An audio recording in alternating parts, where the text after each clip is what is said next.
माता की वंदे वंदे वंदे। नमः पार्वती पतिये हर हर।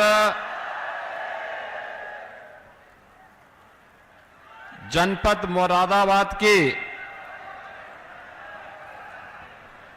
विधानसभा सदर, विधानसभा कुंदर की और मुरादाबाद देहात की परियोजनाओं के लोकार्पण, शिलान्यास कार्यक्रम के साथ ही व्यापारी कल्याण दिवस दानवीर भामाशाह के प्रति कृतज्ञता ज्ञापित करने के आज के इस समारोह में मेरे साथ यहां मंच पर उपस्थित इसी माटी के सपूत और प्रदेश सरकार में एमएसएमई विभाग के मंत्री चौधरी भूपेंद्र सिंह जी,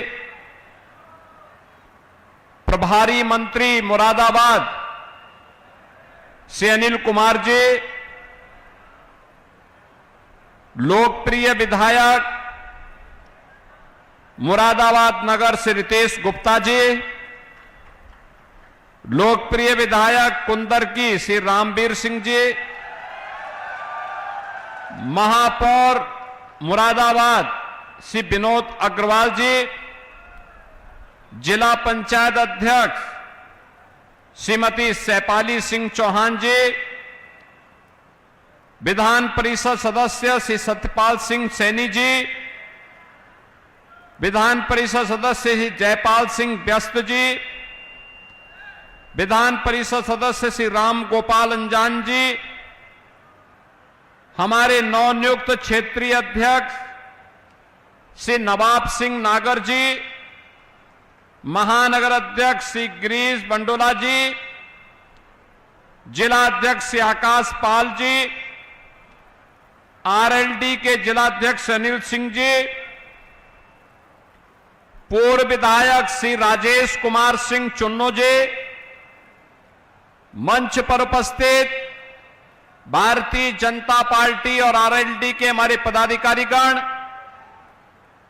समारोह में उपस्थित सभी सम्मानित जनप्रतिनिधिगण, मुरादाबाद के मेरे सभी बहन और भाइयों,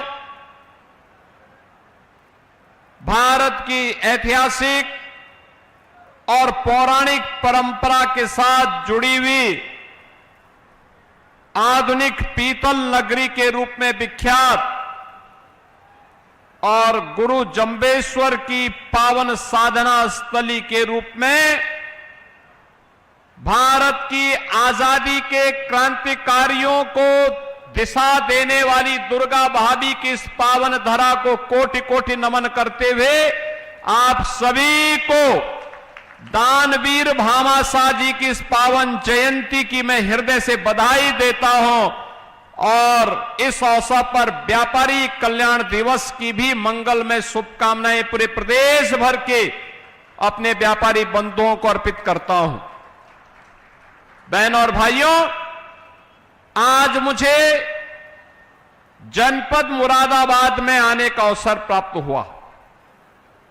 कार्यक्रम तो पहले संक्षेप में था कि मुरादाबाद मंडल में हमारे जो जनप्रतिनिधि मेहनत करते हैं, इनके लिए कुछ और स्कीम हम लेकर के जाएं। लेकिन मुझे इस कार्यक्रम को संपन्न करने के बाद आप सबसे संवाद बनाने का भी अवसर प्राप्त हो रहा है और इसी बहाने सैकड़ों करोड़ रुपए की जो परियोजनाएं थी उनका लोकार्पण और शिलान्यास का भी सौभाग्य प्राप्त हो रहा है। मैं इस अवसर पर ज्येष्ठ पूर्णिमा के इस पावन पर्व पर आप सबको इन परियोजनाओं के भी लोकार्पण और शिलान्यास के अवसर पर हृदय से बधाई देता हूं। बहनों और भाइयों,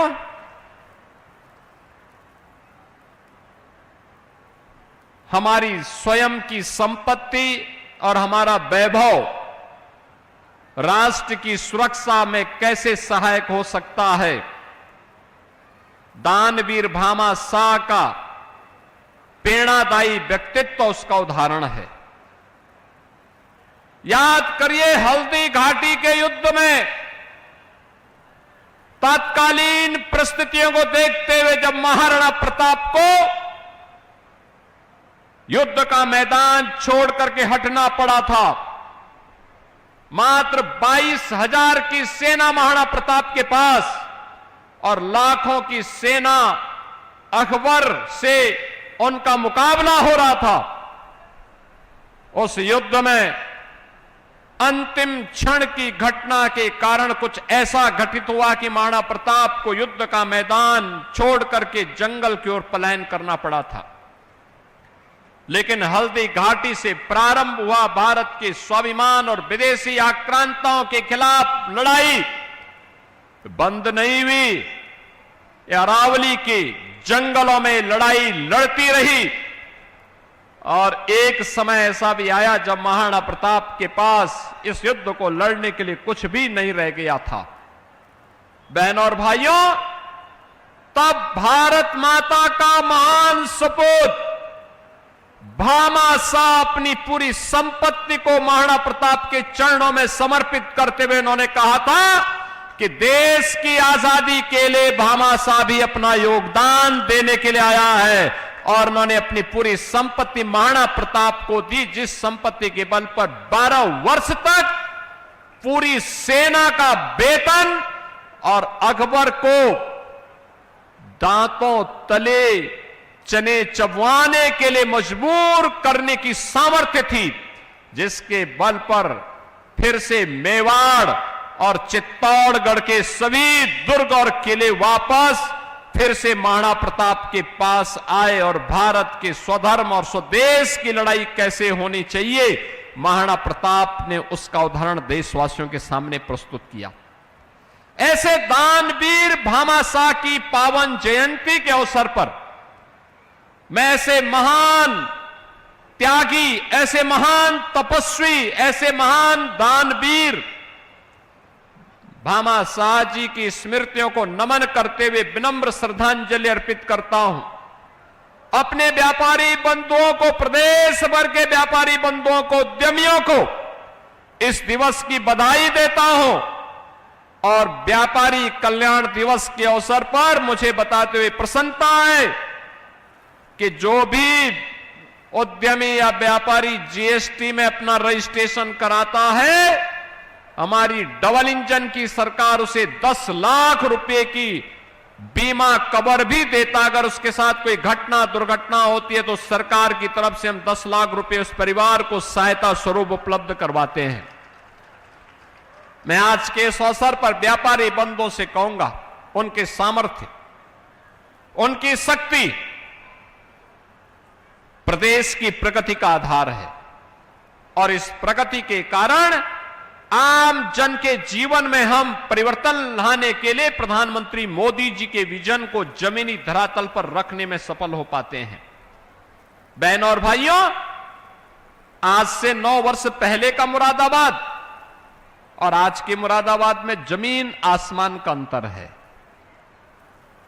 आज से 9 वर्ष पहले का मुरादाबाद उपद्रव के लिए, दंगों के लिए, कर्फ्यू के लिए, अराजकता के लिए, गंदगी के लिए, अव्यवस्था के लिए जाना जाता था। विकास की कोई सोच नहीं थी। लेकिन आज का मुरादाबाद गुरु जंबेश्वर के नाम पर अपने विश्वविद्यालय के लिए जाना जा रहा है। मुरादाबाद के पास भी अपना विश्वविद्यालय है।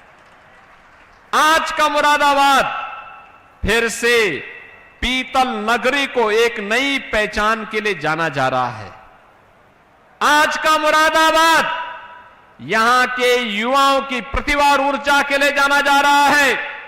आज का मुरादाबाद यहां के अन्नदाता किसानों के नवाचार के लिए अपनी पहचान बना रहा है।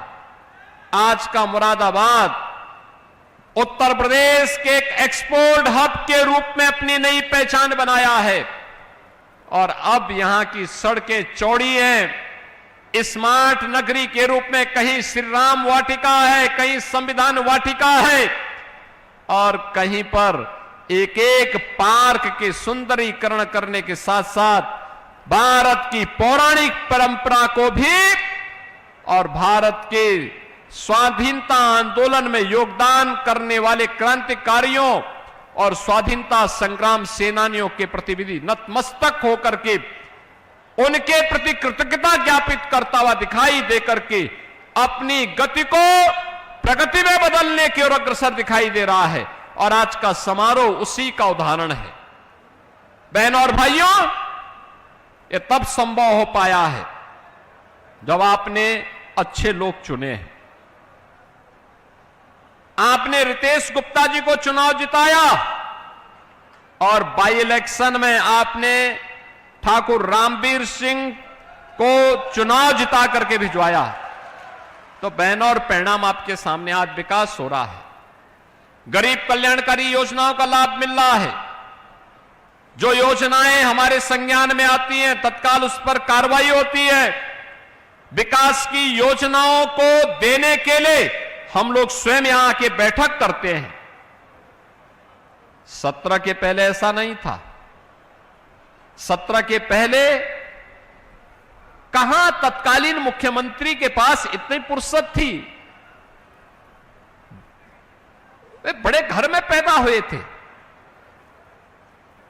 1 बजे, 12 बजे, 1 बजे सो करके उठना, 3 बजे तक तैयार होना, 5 बजे फिर अपने मित्र मंडली के साथ बैठ जाना, और महफिल जो जमती थी फिर वो जमी ही रह जाती थी, कभी उठती नहीं थी। तो जनता जनार्दन का हालचाल लेना और विकास की योजनाओं की फुर्सती कहां से थी। बहनों और भाइयों, उसी में जो भूले भटके मिल गए तो जनता की गाड़ी कमाई का पैसा कहां जाता था। ये फिजूल खर्ची में। इस पैसे में कैसे डकैती पड़ती थी ये किसी से छुपा हुआ नहीं है।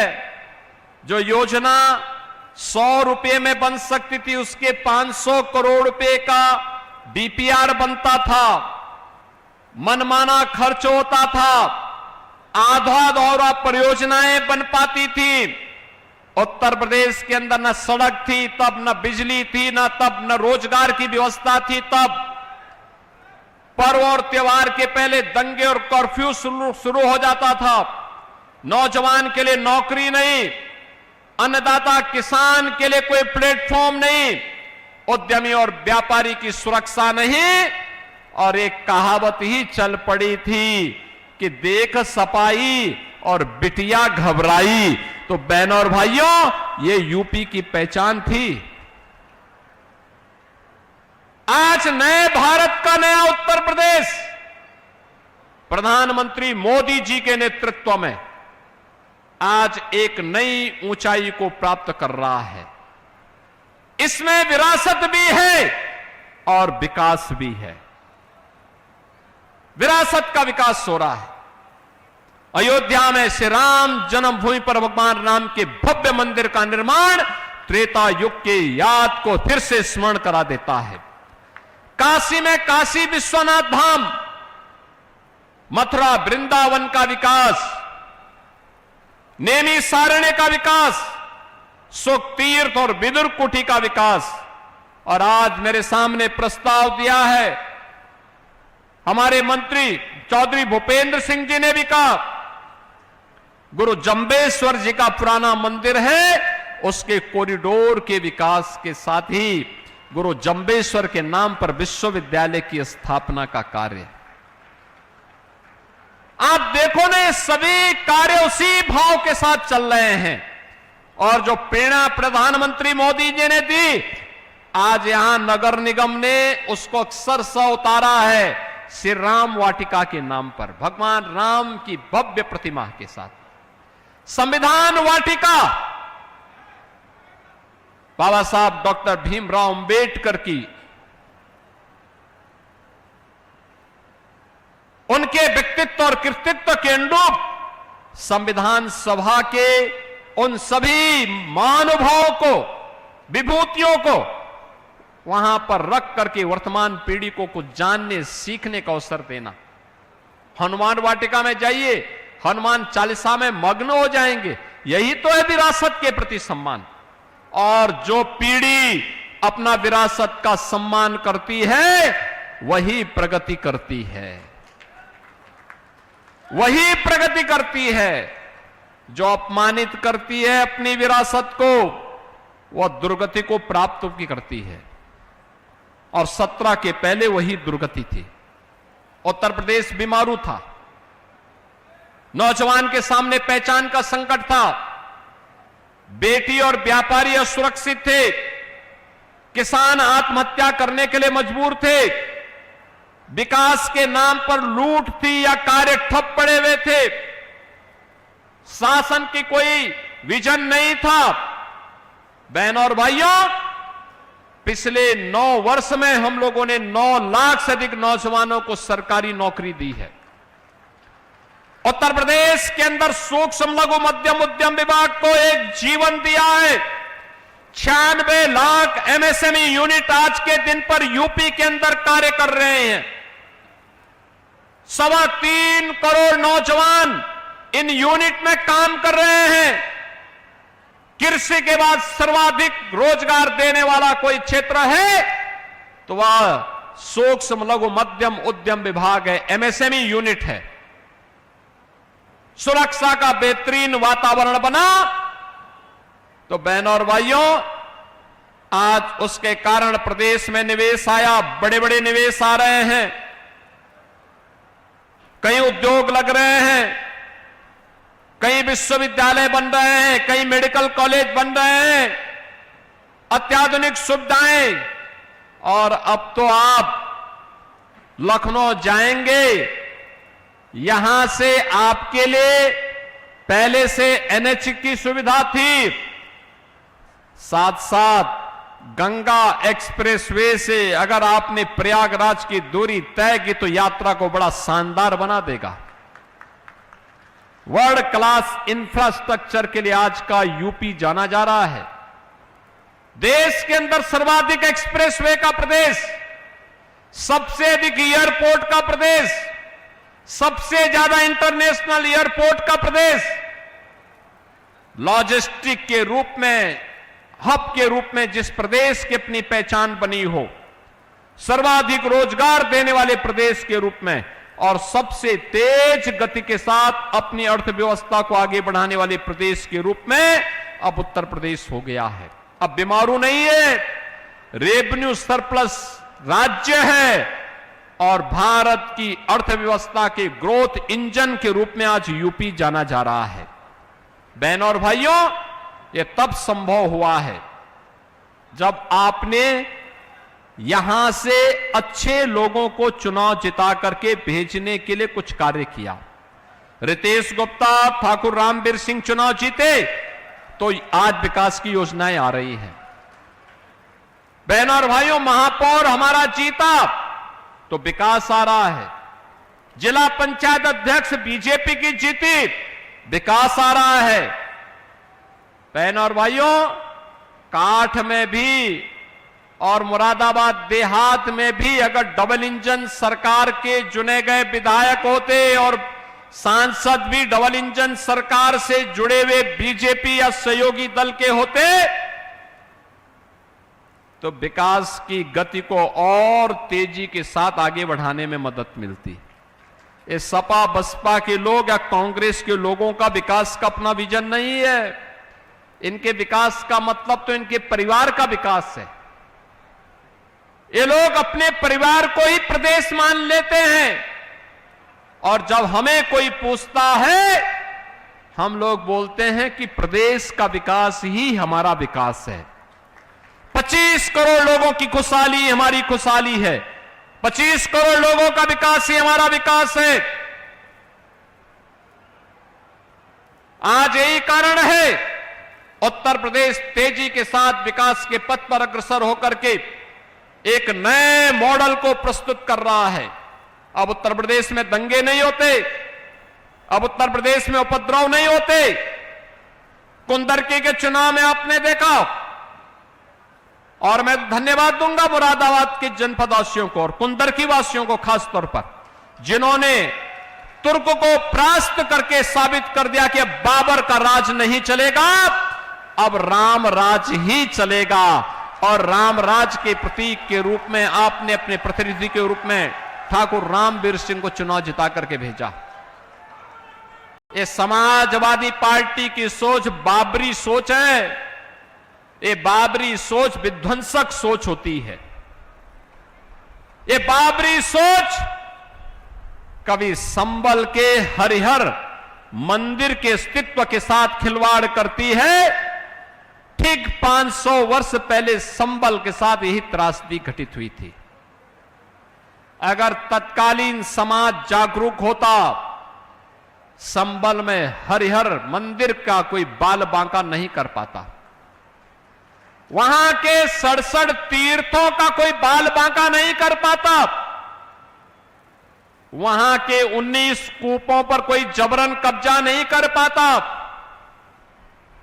वहां पर कोई जबरन धर्मांतरण करके स्थानीय लोगों को जबरन आक्रांताओं के पीछे चलने के लिए मजबूर नहीं कर पाता। ये जो कांग्रेस और समाजवादी पार्टी की विभाजन करने की नीति है, यही बाबरी सोच है। ये जातिवाद के नाम पर बांटना, क्षेत्र और भाषा के नाम पर बांटना, जातीय मुद्दों को उठा उठा करके समाज में विद्वेष पैदा करना, जिससे राष्ट्रवादी समाज कमजोर हो और जो लोग अपने विध्वंसक मंसूबों के साथ निगलने को तैयार होते हुए दिखाई देते हैं संस्कृति को, उन लोगों को मजबूत किया जा सके। याद करिए, आज जो पैसा हम मंदिरों के पुनरुद्धार के लिए दे रहे हैं, सुंदरीकरण के नाम पर दे रहे हैं, पैसा पहले भी था। वह अंतर यह था, पहले पैसा पौराणिक और ऐतिहासिक स्थलों के लिए नहीं जाता था। पहले ये पैसा कब्रिस्तान की बाउंड्री के लिए जाता था। अब ये पैसा किसी मंदिर को सुंदर स्वरूप देने के लिए जाता है। अब ये पैसा रामायण वाटिका में खर्च होता है। अब ये पैसा संविधान वाटिका बनाने में खर्च होता है। अब ये पैसा सेना के शौर्य को सम्मानित करने के काम आता है। यही अंतर है। पिछली सरकारों की सोच कब्रिस्तान की सोच थी। पिछली सरकारों की सोच तुष्टीकरण की सोच थी। इसलिए विकास नहीं होता था, दंगे होते थे, उपद्रव होते थे। और आज हमारा यूपी नो कर्फ्यू नो दंगा, अब है यूपी में सब चंगा। अब यूपी में सब चंगा है, कोई कर्फ्यू नहीं, कोई दंगा नहीं। जो राष्ट्रवादी सोच का होगा वो हमारा होगा, और जो विध्वंसक सोच का होगा मारीच और सुबाओ की तरह उसकी दुर्गति सुनिश्चित है, कोई रोक नहीं सकता। और उसी के लिए हमने जीरो टॉलरेंस की नीति भी अपनाई है। कोई बेटी को छेड़ेगा, कोई व्यापारी का जबरन अपहरण करेगा, कोई नौजवान की नौकरी में सेंध लगाएगा, कोई अन्नदाता किसान के हक को छीनेगा, तो तय कर लो किस लोक में उसको जाना है। बहनों और भाइयों, मैं तो आपको आश्वस्त करने के लिए आया हूं। विकास के मुद्दे पर, विरासत को संरक्षण देने के मुद्दे पर, नौजवान के रोजगार को लेकर के, गरीबों के उत्थान को लेकर के, अन्नदाता किसानों के खुशहाली को लेकर के, और उद्यमी और व्यापारियों को एक अच्छा वातावरण, निवेश और व्यापार अनुकूल वातावरण देने के लिए ये डबल इंजन की सरकार पूरी प्रतिबद्धता के साथ काम कर रही है। और मैं इसी के लिए आपके पास आया हूं, आपसे कहने के लिए,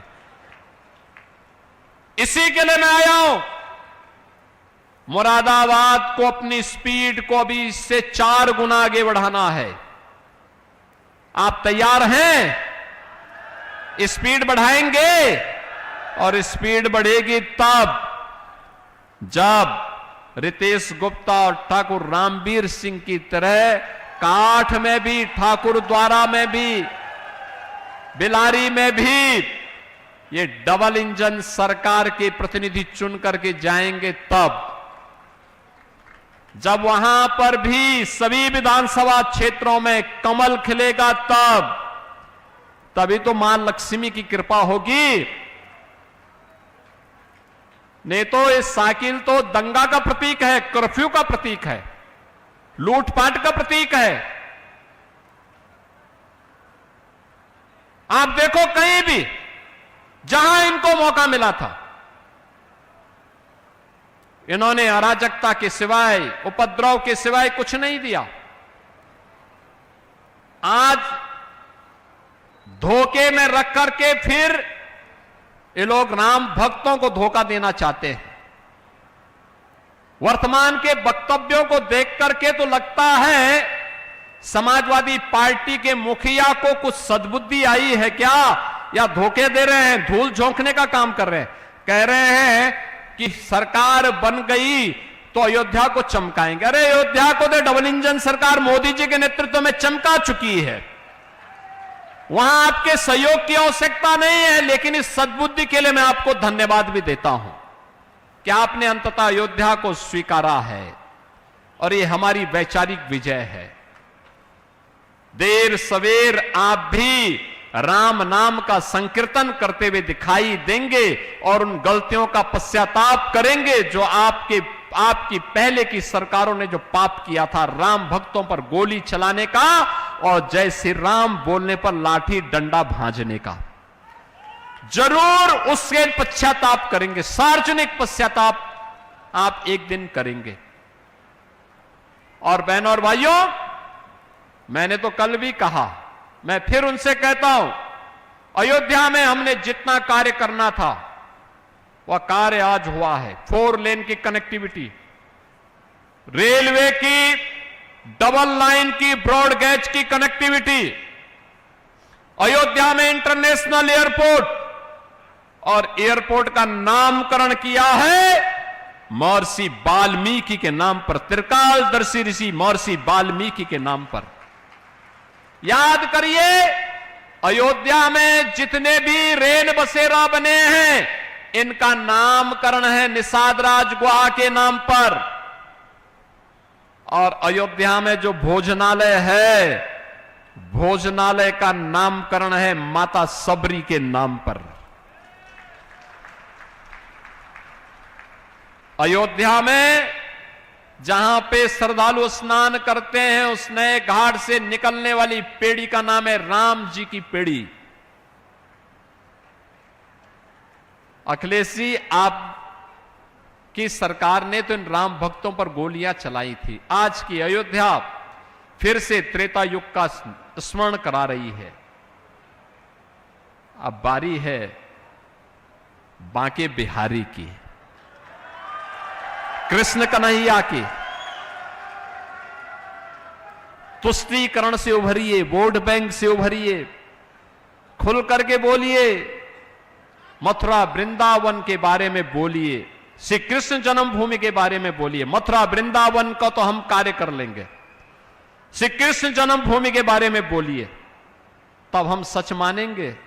नहीं तो आपके झूठ सर, ये धूल झोंकने की राजनीतिक चाल पर जनता विश्वास करने वाली नहीं है, क्योंकि जनता को मालूम है कि अब समाजवादी पार्टी की साइकिल पंचर हो चुकी है, उसकी गति अब समाप्त हो चुकी है, अब उसकी चलने की सामर्थ्य समाप्त, खेल खत्म।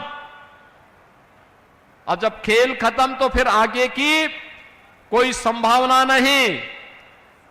संभावना नहीं तो आगे के बारे में स्वयं सोच रहे होंगे कि कुछ नहीं तो राम नाम का ही सहारा सही, और राम नाम का सहारा लेंगे तो इस जन्म में नहीं तो अगले जन्म में ही कल्याण हो जाएगा। बहुत सारे लोग हैं जो अपने कल्याण के लिए कुछ न कुछ करते हैं, और इसलिए बहनों और भाइयों, हम किसी धोखे में न रहे। मुरादाबाद आज जिस पहचान के लिए आगे बढ़ा है, उस पहचान को आगे बढ़ाने के साथ हम कार्य करेंगे। गुरु जंबेश्वर मंदिर में कॉरिडोर के विकास के लिए सरकार कार्य करेगी, और साथ साथ एक श्री राम जन्मभूमि आंदोलन के दौरान श्री राम जन्मभूमि मुक्ति यज्ञ समिति का गठन हुआ था 1983 में। मेरे पूज्य गुरुदेव पूज्य महंत अभेद्यनाथ जी महाराज उस यज्ञ समिति के अध्यक्ष बने थे, और उनके साथ महासचिव के रूप में काम करने वाले जो महापुरुष थे श्री दाऊ दयाल खन्ना, इसी मुरादाबाद की विभूति थे। दाऊ दयाल खन्ना जी के नाम पर, बहन और भाइयों, लाइन पार के उस नगर का नाम हम दाऊ दयाल खन्ना नगर करेंगे। दाऊ दयाल जी की राम भक्ति के प्रति ये हमारा कृतज्ञता ज्ञापन है, और मैं उनकी स्मृति को नमन करता हूं, उन्हें विनम्र श्रद्धांजलि अर्पित करता हूं। उन्होंने श्री राम जन्मभूमि आंदोलन के अपना शेष जीवन समर्पित किया था, और मेरे पूज्य गुरुदेव के साथ महासचिव के रूप में पूरे आंदोलन में बढ़ चढ़ करके उन्होंने भाग लिया था।